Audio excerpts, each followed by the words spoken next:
1, I would be drunk. I would be drunk all the time. I would never stop being drunk. If the money started getting low, we'd bet on the horses. We'd slug down bourbon at the racetrack. In fact, I would be too drunk to realize that I was fucking Charles Bukowski. If either one of us sobered up for long enough, one of us would leave. 2, I would ask him to stop farting all the time and talking about his goddamn hemorrhoids. On certain afternoons when I was feeling particularly belligerent, I wouldn't ask, I would just throw things.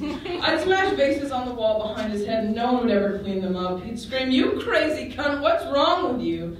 Those magic words. There would be make-up sex within the hour. It would last 6 minutes. He'd roll over while I lit a cigarette, wholly dissatisfied. I'd say something like, "You know, for a great writer who's always going on about sex, you're terrible in bed."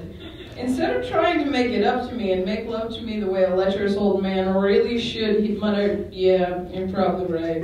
And drift off. I'd kick him in his sleep and he'd pretend not to notice. 3, I would probably have to clap. It would be his fault, but he'd deny it.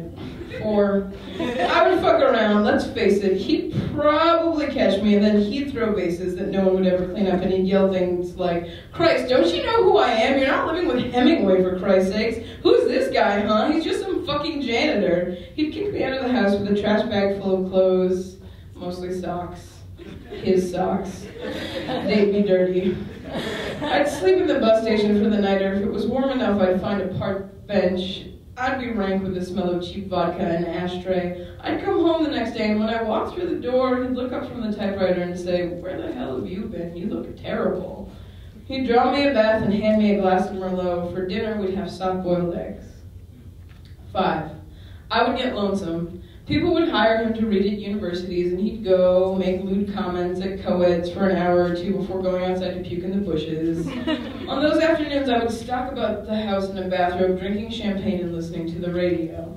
I'd flip through the manuscript on his desk. Chinaski's girlfriend wouldn't have an ass so much as a bulbous wad of flesh that jiggled on her backside. She would say the things that I had said in my speech patterns, except her tits would sag. Her hair would be a different color, too. 6, young girls would walk up to us on the street asking for his autograph. They'd have pretty eyes or pretty hair, and they wouldn't know any better. He'd stare at their tits and sign their books, Dylan Thomas or Thomas Wolfe, maybe pat one of them on the ass if he was drunk enough. After they left, he'd tell me that I was beautiful. I wouldn't believe him, but it would be nice to hear.